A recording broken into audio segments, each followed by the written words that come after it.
Tonight, hunger causes death of 4 children in Mara region.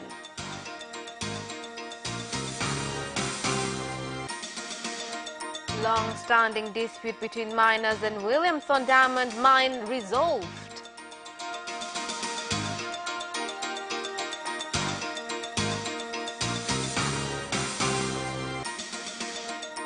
And in sports, Yanga to take first team on the Kigoma tour.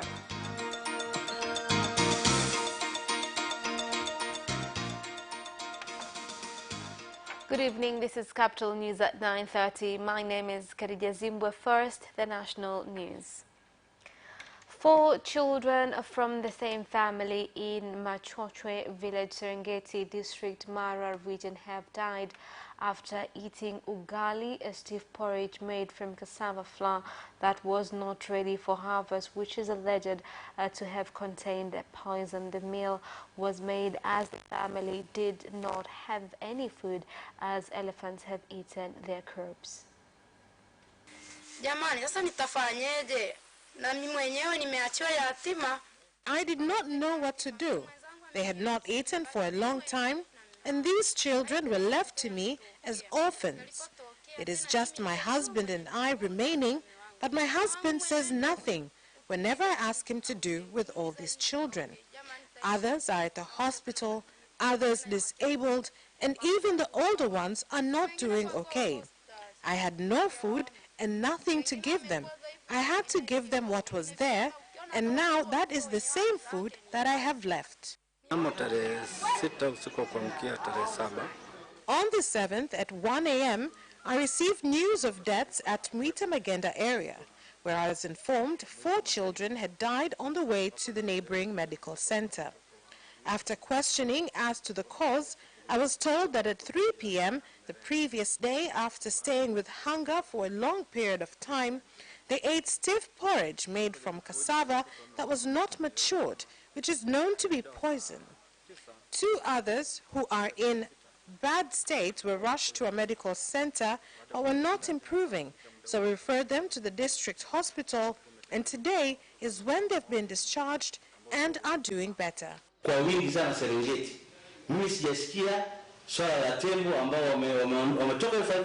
Serengeti, I've not heard of many instances of elephants leaving the park to go to eat residents' crops. If you pass through the Musoma Bunda Road, there is sorghum and maize, and that is where elephants usually go to. But this report on this hunger problem I have never received. I am a DC. I have maize at home. People who come to the office, I usually give them maize from my home. The government, through the Ministry of Minerals, has resolved a long-standing dispute between small-scale diamond miners at Maganzo, Kishapo district, and the management of Williamson Diamond Mine after directing that sand that has been checked for diamond be taken out of the mine and be given to public to be rechecked. The directive was given by the Minister of Minerals, Dr. Biteko, when speaking to small-scale diamond miners following long-standing complaints from residents near the Williamson Diamond Mine.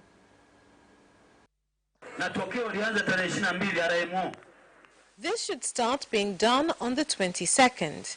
We have directed WDL Mine that 5% of all diamonds produced should no longer be transported to Europe. They should come and sell to the market here. If someone wants to purchase it, they should come here, and if it gets to the markets, Tanzanians with minerals procurement licenses should be the ones to buy them. It is a long-standing complaint that even I have made. Production in other neighboring areas has reduced significantly, and based on the production history, 2.5 carats is gotten from 100 tons, which will benefit small-scale miners significantly. We have agreed with the miners for them to build a good building that will have a good diamond market. Kisutu Resident Magistrate Court in Dar es Salaam has sentenced the former president of Tanzania Football Federation TFF Jamal Malinzi and his secretary Celestine Mwesigwa to pay a fine of 500,000 shillings or serve a jail term of 2 years.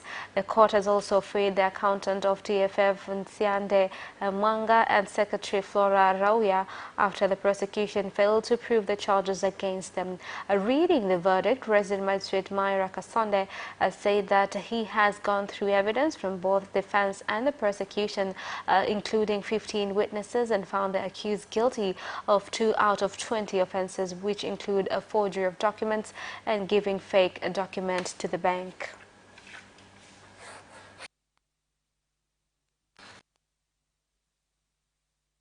The Minister of State, the President's Office, Public Service Management and Good Governance, retired Captain George Mkuchika, said Tanzania has made great strides in the fight against corruption and that it has not been an easy fight as it has created many enemies in and out of the country. This was said by the Minister Mkuchika during celebrations to mark World Ethics and Human Rights Day, which nationally was held in Dodoma. Sisi tunayosimamia mapambano dhidi ya rushwa, kupambana na rushwa. When supervising anti-corruption efforts in this country is not a friendly fight that is favorable for many stakeholders. Every institution must have a diligence committee responsible in implementation of this plan.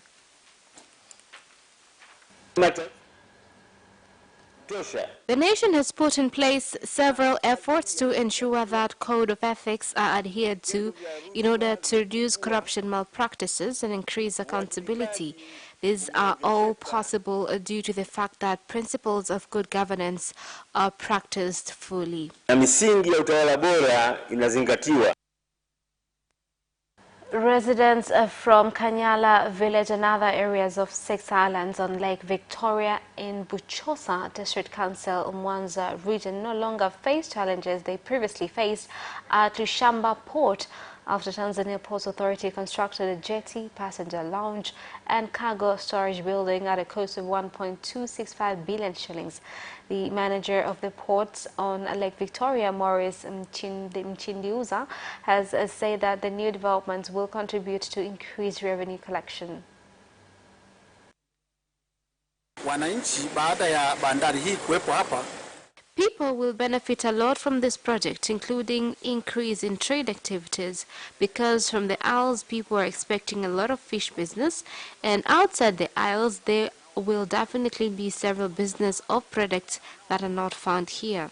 Kabla ya ujenzi wa bandari hii, before construction of this port, people used to travel on vessels that were not safe enough for patients to board. Honestly, after completion of this port, people are now happy that the institution has cared for them to get good transport services. Our expectations are that by this month, we will be able to begin routes by using these ferries.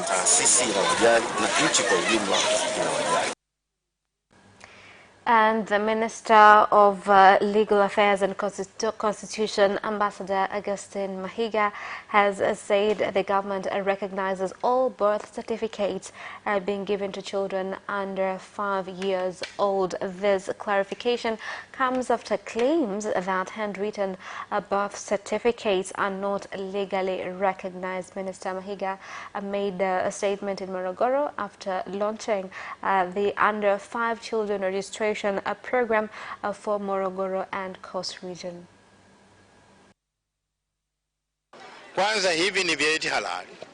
These certificates are real under the ministry through RITA. Every citizen, institution and companies should recognize these certificates as legal documents. This is a sustainable exercise, and in no time there shall be some technological advancements where infrastructure, the documents will be available electronically. The service is provided free in all health centers and local government offices. Earlier, before this plan, registration services were provided in district offices, and in order to get the certificate, a parent or guardian was supposed to pay for it. Parent had to pay 500 shillings to a child born within 90 days, and beyond that age, payments were 10,000 shillings. Due to its value, the government decided to remove the fee to children under the age of 5. The birth certificate is among the key things that verifies the citizenship of any country. Even when one goes to any kind of form registrations, one among the requirements is birth certificate, and that recognizes one as a Tanzanian.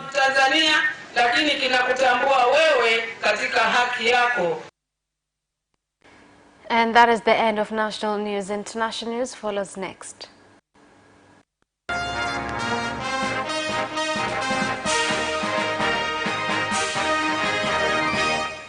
And in international news, Nairobi Governor Mike Sonko has been granted a 15 million shillings cash bail or an alternative bond of 30 million shillings with the surety of a similar amount. Governor Sonko has been barred from accessing his office and commenting on the case on social media, being directives of public prosecutions and criminal investigations and the Ethics and Anti-Corruption Commission. One is hereby required to ensure that his supporters do not cause disruption to any non-legal process or disrupt peace in whatever form. All accused to deposit their passports and all traveling documents in court. In any case, the Director of Immigration is directed to ensure that none of the accused leaves the jurisdiction of this court without the permission of the court. For this purpose only, the order herein shall be extracted and served on the Director of Immigration. All accused are barred by themselves or by proxy from communicating or approaching any witness in this case in whatever manner. The orders herein apply mutatis mutandis to ACC case number 31 of 2019. Residents living on mountains and valleys at Rwampara area, Kigali, Rwanda, have refused to move from the areas following ongoing heavy rains in Rwanda. Ndakubwira ko nge navukiya ndahabyare nanjye nahabyare agiye kuhabyarira. I was born in this area, gave birth to my children while here, and they are also about to have children while here. Throughout the time I have lived here, I have never witnessed any disasters caused by rain. Ntabwo tugomba kujya kuba impunzi. Ayoba icyo baduha tujye gushaka ahandi natwe aho tuzashyira imiryango yacu. They should compensate us and show us where we can move to. That is when we will be able to move from here. Otherwise, we will die here. Who is ready to be a refugee in their own country? Now, President Pierre Nkurunziza of Burundi has called on the police force in the country to strengthen democracy by protecting citizens and preventing threats or breach of peace that can cause chaos during the 2020 general election. President Nkurunziza made the call when opening the training year for youth who have joined the police college. During the election, we expect you to be brave and lead people in the right directions. You should be close and cooperative to them so they can exercise their voting rights peacefully, so that we could be a leading example to our fellow African countries in practicing true democracy. From now onwards, you should level up your patriotism just as our late fathers did. With the new EU Commission, President von der Leyen making the first trip outside Europe to Ethiopia and Africa mentioned as a priority in the first meeting of EU foreign ministers. Capital Television's Vanessa Victor and political correspondent Thomas Parr from Deutsche Welle discuss further as to what the plan is and why Africa is so important for the EU. The new EU Commission President von der Leyen has made her first trip outside of Europe a couple of days ago. She went to an African country, Ethiopia to be specific, as well as in the first meeting of the EU foreign ministers under the new EU Foreign Affairs representative, Josep Borrell. Africa has been mentioned as one key priority of this new EU leadership. With more on this, our Deutsche Welle correspondent Thomas Sparrow joins me now. So Thomas, what exactly is being planned? The EU wants to be more assertive when it comes to its foreign policy. It wants to be more united as well when it comes to its foreign policy priorities, and that has to do with the fact that the EU has been criticized in the past for being very powerful economically, but for not being so powerful also when it comes to its foreign policy. And by powerful, I don't necessarily mean that it always has to bring its foreign policy priorities. What it means is that it can be, as I said, more assertive when it comes to those policies, and that's something that the new EU leadership certainly wants to achieve. And by planning that more assertive EU foreign policy, or that geopolitical commission, as Ursula von der Leyen explained, one of the key areas where they want to work in the next coming years is precisely Africa. And that's the reason why Ursula von der Leyen made that first trip outside of the EU to an African country, in particular Ethiopia, as you yourself mentioned. And she went there, as she said, to listen. So it's not about her presenting a grand plan for Africa in the very first week of her administration. It was more about trying to understand what challenges and what opportunities there are in different African countries, also what challenges and opportunities there are in the African Union, and then trying to find a way in which both the European Union and African countries can work hand in hand as equal partners. And we're thinking there about, again, opportunities, for example, trade and the economy, but also challenges when it comes to security or when it comes to migration, and then overarching global problems, global issues, like, for example, climate protection. So why is Africa so important for the EU right now?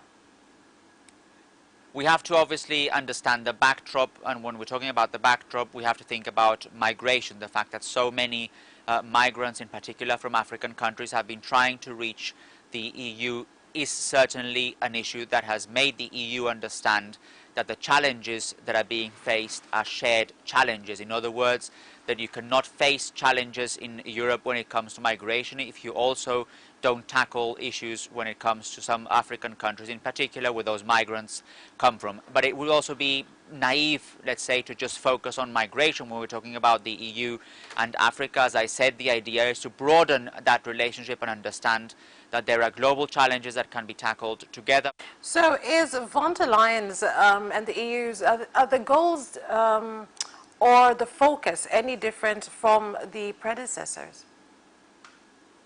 Obviously, the predecessor had a policy towards Africa, a policy towards many other regions in the world. That's important to stress as well. But obviously, the new Commission and the new European leadership want to make sure that they have an ambitious plan to start with. So that's why, for example, they focused on Africa as one of the key policy priorities. Other policy priorities where they're focusing on include climate protection. That's why Ursula von der Leyen, for example, went to Madrid as well for the climate conference, and human rights, another issue where they want to particularly focus on. Again, if we talk about the other side of the coin, there are those who say that the key challenge here, in particular when it comes to Africa, is not only trying to present an ambitious agenda or an ambitious policy focus on Africa, it's trying to make sure that whatever policy is achieved is also achievable and it's also possible on the medium to long term. This Commission is going to be working for a long time, for many years, and they want to make sure that that happens also, not only now right at the beginning where it's normal to present ambitious plans, but also when the focus changes a bit. And it's important to stress that the EU has been focused for a very long time now on its own internal problems, whether we're talking about Brexit, an issue that we've discussed here, whether we're talking about the rise of populism, another issue that we've discussed here. And in a way, the new EU leadership wants to change this and wants to make sure they can focus also on other topics that go beyond those internal problems that the continent might be facing right now. Thank you very much, Thomas, for that insight, and until next time, goodbye. And that is the end of international news. Business news follows shortly after this break. Watch Business Edition as we talk to business leaders and experts in sectors that are transforming Tanzania's economy. To be rich, I have to be a business person. It's not an easy road at all. People need to understand. You must quickly think, how cost effective are you going to be? Business acts as a way in which it can bridge that gap. Business Edition will keep you informed on latest developments in the financial sector, extractive industry, tourism, agriculture,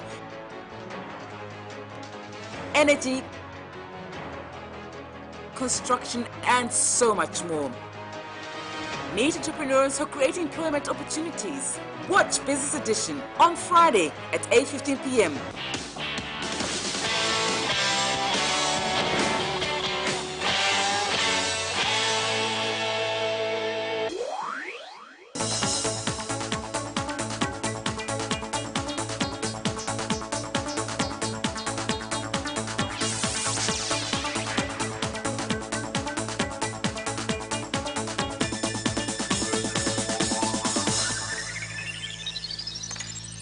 Welcome back, and in business news.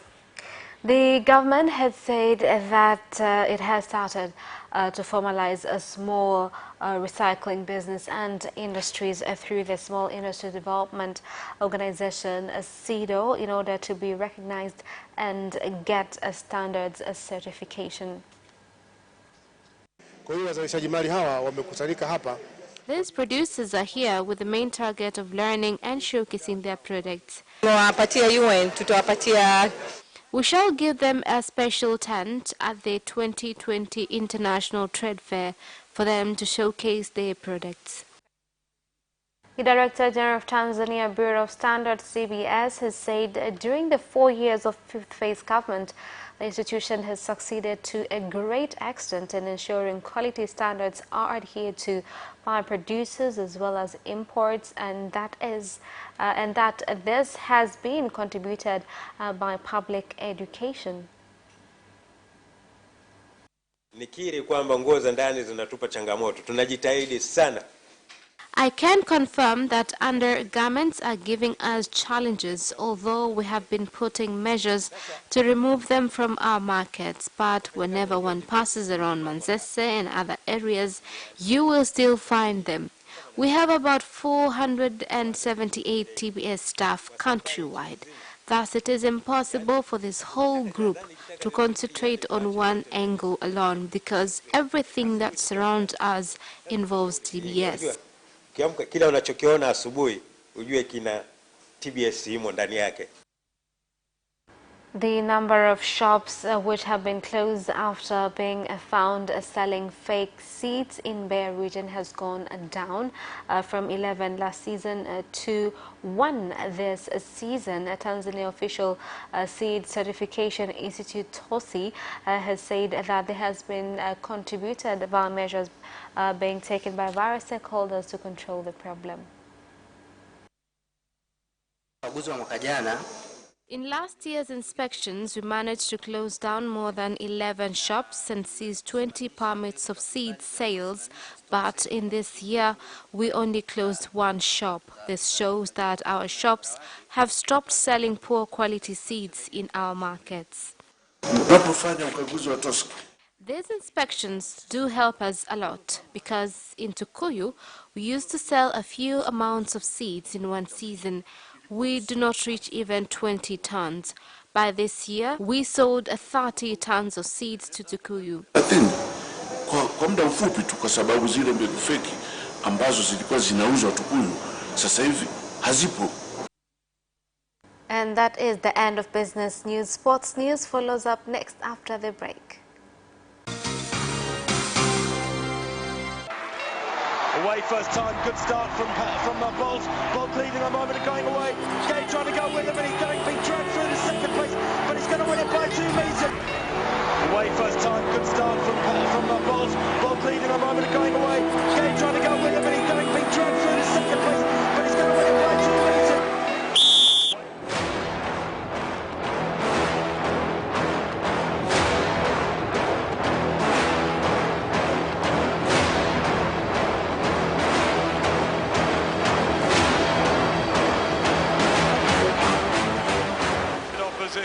Aquino.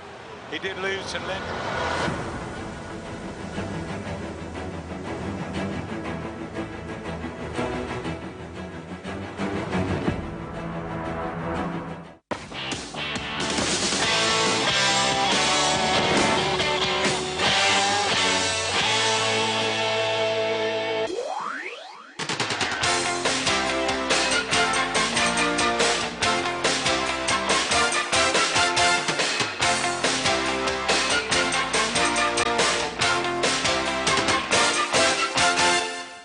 And in sports news, Young Africans Sports Club will take their first team squad on their Kigoma tour with only 2 players remaining in Dar es Salaam. Tunakwenda na wachezaji wote wa kikosi cha kwanza, na kama tutakuwa na kikosi cha pili basi atakuwa. We are going with the first squad players, and if there will be a few from the second one, it will just be 2 or 1. The players remaining in Dar es Salaam will just be those with challenges. For instance, Juma Mahadi, who was already allowed to start training, has had a funeral, so he has gone to the funeral.